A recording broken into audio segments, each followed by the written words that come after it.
Growing up in our modest two-story house, I learned early on that my sister Lisa was different. Special, as my parents would say. I was 6 when she was born, and from the very beginning, everything in our household revolved around her delicate health. "Sarah, close that window right now," Mom would shout from downstairs. "Your sister might catch a cold."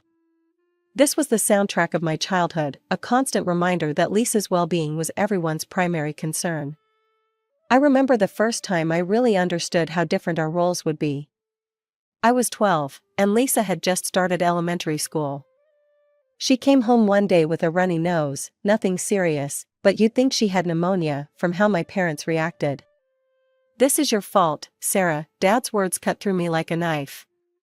"You must have left the door open too long when you went to school this morning." I wanted to argue that Lisa had probably caught it from one of her classmates, like any normal kid would, but I knew better than to speak up. Instead, I just nodded and accepted my punishment of being grounded for the weekend. That same year, Mom started delegating household chores. While other kids my age were playing after school, I was learning how to properly dust furniture, vacuum carpets, and even do laundry. "But Mom, why doesn't Lisa have to help?" I asked one day, watching my sister sprawled on the couch watching TV while I folded what felt like mountains of clothes. Mom's response was quick and sharp. "Your sister has a weak immune system, Sarah. The doctors say she shouldn't overexert herself. Besides, you're so good at these things already." That became the pattern of our lives. If something needed doing, I did it. If something went wrong, it was my fault. When Lisa got a D in math in 4th grade, Dad grounded me for a week because I should have helped her study better. When she broke Mom's favorite coffee mug, somehow it was because I should have been watching her more carefully. I remember one particularly frustrating incident when Lisa was 10 and I was 16.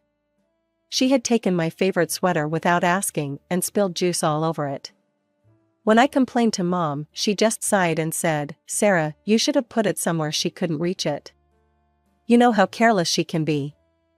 That was the moment I started dreaming about college, about escape. I threw myself into my studies, knowing that education was my ticket to freedom. Every time I felt overwhelmed by the unfairness at home, I channeled that energy into my schoolwork. My teachers noticed my dedication, and my grades were excellent. But at home, even my academic success was somehow twisted to highlight Lisa's struggles. "See how easy it is for Sarah?" Mom would say to Lisa. "You just need to try harder, sweetie." But Lisa never had to try harder, because there were always excuses ready for why she couldn't succeed, and I was always there to pick up her slack. The day I graduated high school, everything changed. I had already accepted that college wasn't in my future, we weren't exactly rolling in money, and I figured any savings would go to Lisa's education. I'd been looking at job listings, planning to work at the local diner while taking some community college classes on the side. That evening, after all the graduation ceremonies were done, Mom and Dad called me into the living room.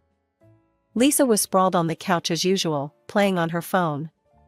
"Sarah, sit down," Dad said, his voice unusually serious. "We need to talk about your future." My stomach clenched. Here it comes, I thought. The lecture about responsibility, about helping the family, about putting my dreams on hold. Mom reached into her purse and pulled out an envelope. "We've been saving," she said, sliding it across the coffee table. "Ever since you were little." My hands trembled as I opened it. Inside was a bank statement showing an account in my name with enough money for 4 years at state college. But I thought. I stammered, looking between them and the paper in my hands. "We can see how well you're doing," Mom explained, glancing briefly at Lisa, who was pretending not to listen. "And Lisa, well, college might not be in her future. We thought this money would be better spent on you." I was speechless. For the first time in my life, I was getting something that Lisa wasn't. It felt strange, almost wrong after all these years. "But," Dad added, his tone growing stern, "we need you to promise us something." He leaned forward, his elbows on his knees. "When you finish college and get a good job, you'll help the family. Don't forget about your sister." Of course, I said quickly, still stunned by this turn of events. I promise. Lisa suddenly got up and stormed out of the room, slamming her door upstairs. Mom sighed but didn't follow her, a stark contrast to how they usually coddled her every mood. That fall, I packed my bags and headed to State College, 3 states away. The distance felt like freedom. For the first time in my life, I could open windows without worrying about anyone catching a cold. I could study without being interrupted to help with chores or watch Lisa. 2 months before graduation, I received an offer I couldn't refuse, a position at Anderson & Global, one of the most prestigious firms in the city. The salary was excellent, and the opportunity was too good to pass up. When I told my parents, they were surprisingly understanding about me not coming back home. I found a decent apartment not far from the office and settled into my new life. I kept in regular contact with my family, calling them every weekend. Our conversations usually centered around Lisa, how she was still finding herself after high school, not working, not in college, just existing. But for the first time in my life, I wasn't responsible for fixing that situation.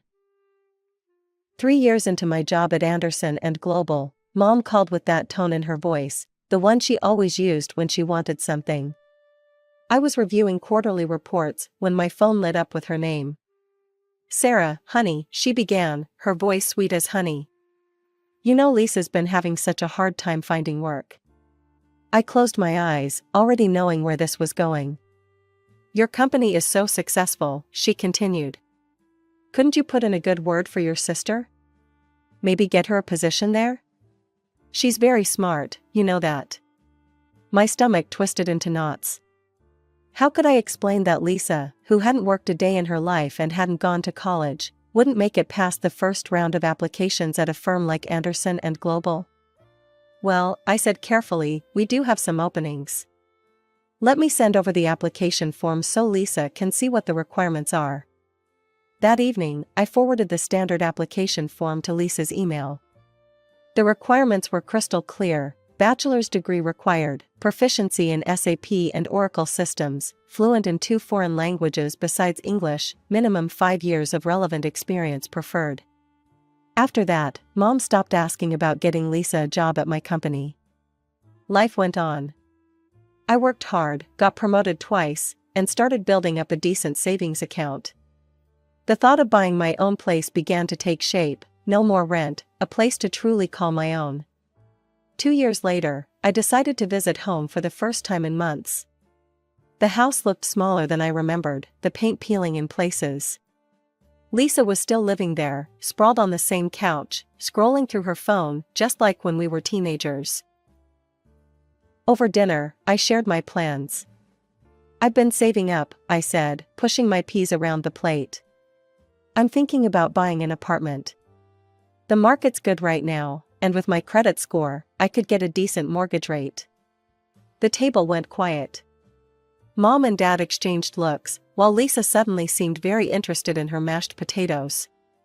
A week later, Mom called. Her voice was different this time, worried, almost desperate. "Sarah, honey, we need to talk," she began. "Your father's not doing well. His back is acting up again, and he can't take those extra shifts at work anymore." I listened as she listed their troubles: the leaking roof, outdated plumbing, walls that needed painting. Each problem came with a price tag attached. "We're barely making ends meet," she said, her voice cracking. "And after all we did for you, honey, the college money, giving you a chance at a good life. Now it's time for you to help your family, Sarah. We need you." There it was. The reminder of my debt to them, the obligation I'd promised to fulfill all those years ago. The dream of my own apartment seemed to fade with each word my mother spoke. After that phone call, I spent several sleepless nights thinking about my parents' situation. The guilt ate at me. Here I was, planning to buy an apartment while they couldn't even fix their leaking roof. Finally, I made a decision that would change everything. I called Mom back on a Sunday morning. "I've been thinking about what you said," I started, trying to keep my voice steady. "I want to help. I'm going to give you access to my account. You can spend up to $1,500 per month. That should cover the repairs and help with the bills." The silence on the other end lasted so long, I thought we'd lost connection. Then Mom's voice came back, thick with emotion. "Sarah, that's so generous. It's such a large amount, we probably won't even need that much. Just enough for the basic repairs and some groceries." I walked her through setting up the access on her phone. "Just remember the limit," I reminded her. $1,500 per month. Of course, she assured me. "We'll be very careful with it." The first few months went smoothly. I was busy at work and barely checked the account activity, but when I did glance at it, I saw modest withdrawals, $700 here, $800 there. Mostly hardware stores, grocery shops, and utility payments. It seemed like they were being responsible with the money, just as Mom had promised. But then things started to change. The amounts began creeping up gradually, $900 one month, $1,100 the next. I tried not to worry about it. After all, they were still under the limit, and home repairs could be expensive. Then came the notification that changed everything. I was in a meeting when my phone buzzed with an alert I'd set up for large purchases, $2,000 charge at Luxe Boutique. I nearly dropped my phone. That couldn't be right. As soon as the meeting ended, I pulled up my account details. There it was in black and white, a $2,000 purchase at one of the most expensive clothing stores in their area. I stared at the screen in disbelief. I'd never even shopped there myself. With my apartment savings goal, I couldn't justify spending that much on clothes. My hands were shaking as I dialed Mom's number. "Mom, I just got a notification about a $2,000 purchase at Luxe Boutique," I said, trying to keep my voice level. "What's going on?" There was a pause, then a nervous laugh. "Oh, that. Well, you know my birthday's coming up next month," she said, her voice unnaturally bright. I saw this absolutely gorgeous dress, and I thought, well, I've been feeling so down lately with all our troubles. I just wanted to treat myself a little. "Okay," I said, wanting to avoid an argument. "Just, please stick to the limit we agreed on." "Of course, honey," she said quickly. Then added, "By the way, I'm still looking forward to my birthday present from you. You haven't forgotten, have you?" I sat there after hanging up, staring at the account activity on my screen. Something didn't feel right, but I couldn't put my finger on exactly what. This wasn't just about a dress, this was about something else, something I wasn't seeing yet. From here I started checking my account more regularly, setting up detailed transaction alerts on my phone. What I saw made my stomach churn. The spending pattern was escalating at an alarming rate. Mom had blown past the $1,500 limit like it didn't exist. One month it was $2,000, then $2,500, and before I knew it, some months were hitting $4,000. My savings account, which I'd been nurturing for years with dreams of my own home, was shrinking instead of growing. One evening, after seeing yet another large transaction, I pulled up my account on my laptop and created a spreadsheet. The numbers were right there in black and white. In just a few months, they'd spent more than I had in an entire year. My own monthly expenses were modest: rent, utilities, groceries, and the occasional dinner out with colleagues. I drove a used car, bought my clothes on sale, and packed my lunch most days. Meanwhile, my parents were supposedly spending thousands on what exactly? I decided it was time for a visit. I needed to see these home improvements for myself. "Mom," I said when I called her, "I'm thinking of coming home next weekend. It'll be nice to celebrate your birthday in person, and I'd love to see that dress you bought. Plus, you can show me all the repairs you've done to the house." There was a long pause on the other end of the line. When Mom finally spoke, her voice had an edge I'd never heard before. "Oh no, honey, don't come," she said quickly. "I'm not really celebrating my birthday this year. I'm not feeling up to it. But Mom, I haven't been home in months, and I'd really like to see." "No," she cut me off sharply, then immediately softened her tone. It's just not a good time, Sarah. But you can send my birthday gift by mail if you'd like.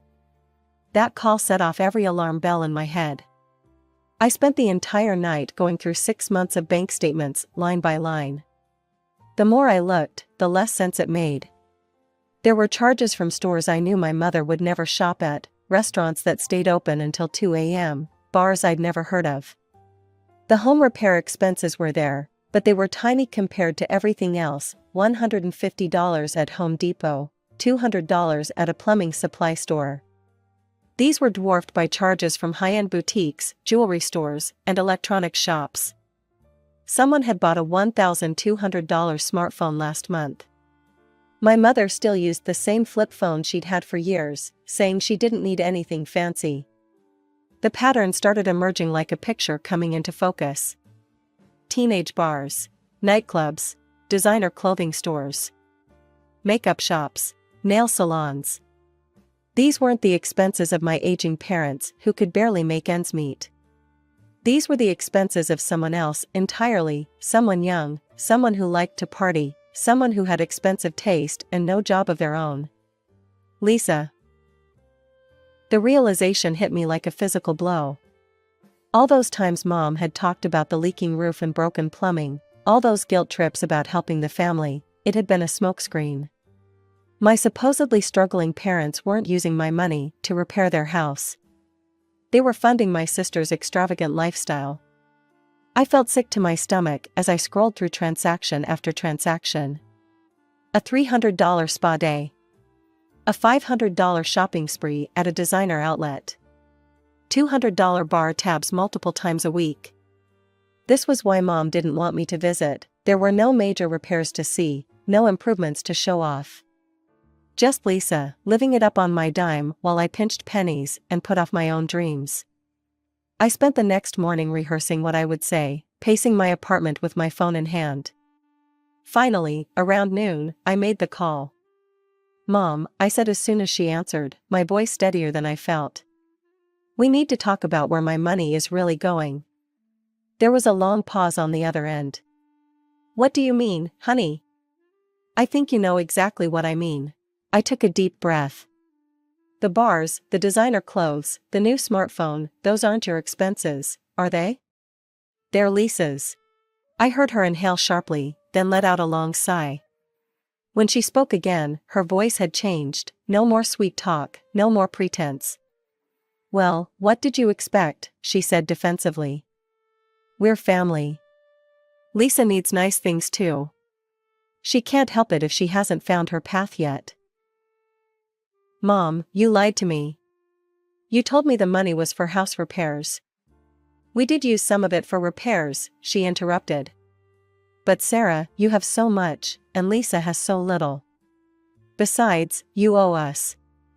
Or have you forgotten who paid for your fancy college education?" I almost laughed. I'd been expecting this, the ultimate guilt card. But I was prepared.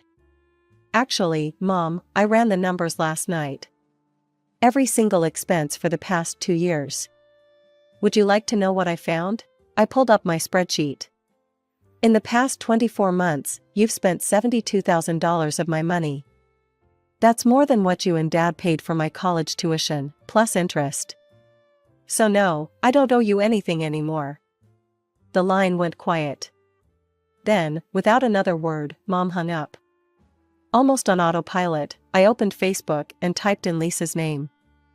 I hadn't looked at her profile in months. I'd been too busy working, too focused on my own life. Now I scrolled through post after post, my anger growing with each swipe. There she was, posing in the $2,000 dress from Luxe Boutique, the one Mom had claimed was for her birthday. There was Lisa at some resort last month, lounging by a pool with a fancy cocktail. Photo after photo of parties, clubs, and restaurants I recognized from my bank statements. She was even wearing the expensive jewelry I'd unknowingly paid for, tagging herself at all the upscale places she'd visited with my money. I needed more information, so I called Aunt Marie, who had always been the family truth teller, the one person who never bought into the Lisa can do no wrong narrative. "Aunt Marie, I need to ask you something," I said. "Have you been to my parents' house lately?" Have they done any repairs? She let out a bitter laugh. Repairs? The only thing that's changed is the house is getting worse. Your father won't even fix the broken step on the front porch. Why do you ask? I explained about the money I'd been sending, about the supposed repairs. With each word, Aunt Marie's sighs grew deeper. Oh, Sarah, she said finally. That money's not going to repairs. Lisa doesn't work, doesn't even look for jobs anymore. Just parties all the time. She paused. And now she's trying to drag my Jenny into that lifestyle too. Keeps inviting her to these wild parties, telling her how much fun it is to live free and easy. My stomach was already in knots, but what she said next made my blood run cold. There's something else you should know, Aunt Marie continued, her voice dropping. Jenny told me this in confidence, but you need to hear it. Lisa's been showing around a letter of recommendation supposedly from you. Says she interned at your company under your supervision. Jenny saw it, it has your signature and everything. Lisa's planning to use it to apply at Carlton Industries. The room started spinning. A forged letter of recommendation? With my signature? If Lisa got caught, and she would get caught, it wouldn't just be her reputation on the line. It would be mine, my company's. Everything I'd worked for could be destroyed. I hung up with Aunt Marie and immediately called Carlton Industries' HR department. My hands were shaking as I explained the situation. I need to report a fraudulent letter of recommendation, I said. My sister is applying for a position using a forged letter in my name. I never wrote it, never signed it, and she has never worked at my company. I thought that would be the end of it. I was wrong. 2 days later, my phone exploded with calls from my parents. When I finally answered, Mom's screaming voice nearly burst my eardrums. How dare you sabotage your sister's career, she shrieked. She was about to get that job at Carlton Industries. Mom, she forged my signature.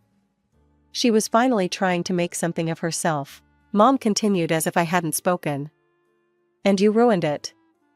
You've always been jealous of her. I heard shuffling, then Dad's voice came on the line, angrier than I'd ever heard him. Lisa's been crying for 2 days straight because of you, he growled. Is that what you wanted? To hurt your sister? Well, congratulations. You're no daughter of mine. Consider yourself disowned. Dad, she committed fraud. If you ever want us to forgive you, he cut me off, his voice cold and calculating, you'll need to start sending us more money. Much more than before. Maybe then, someday, we might consider forgiving you for what you've done to your sister. My father's words were the last straw. Years of manipulation, guilt, and unfairness crashed over me in that moment, and suddenly everything became crystal clear. No, I said firmly into the phone. I don't owe you anything anymore.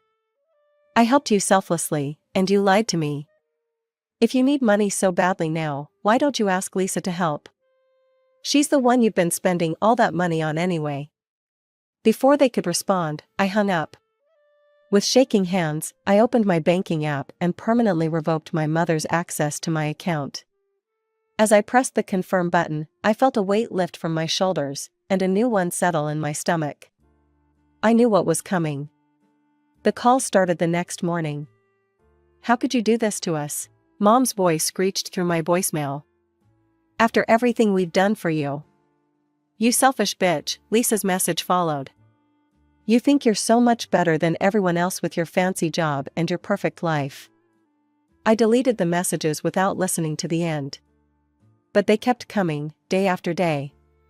Text messages, voicemails, emails, all filled with insults, guilt trips, and demands to restore their access to my money. Each one more desperate and angry than the last. I blocked their numbers, but they started calling from different phones. I blocked those too.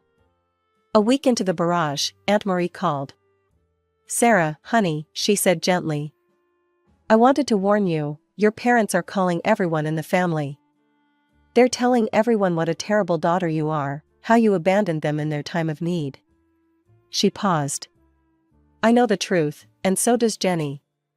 We've tried telling them they're wrong, but they won't listen. I just wanted you to know what they're doing. That was 3 months ago. Now, my life has settled into a new normal. My savings account is growing again. It's amazing how quickly money accumulates when it's not being drained by others. I've started seriously looking at apartments, going to viewings on weekends. Last week, I even met with a mortgage advisor. The calls have mostly stopped, though I still get the occasional message from a new number. I delete them without reading them now. Sometimes I wonder about my parents, if Dad's back is really getting worse, if Mom is still covering for Lisa's excesses. I wonder if Lisa ever tried to forge anyone else's signature, or if she's still living the high life on someone else's dime. But mostly, I focus on my own life. I work, I save, I spend time with friends who value me for who I am, not what I can give them. I'm learning to stop feeling guilty for taking care of myself first. Will I ever speak to my family again? I honestly don't know. Maybe someday things will be different. Maybe someday they'll understand what they did wrong, or I'll find it in my heart to forgive them even if they don't. But for now, I'm focused on building the life I want, one that isn't weighed down by guilt, obligation, or other people's expectations.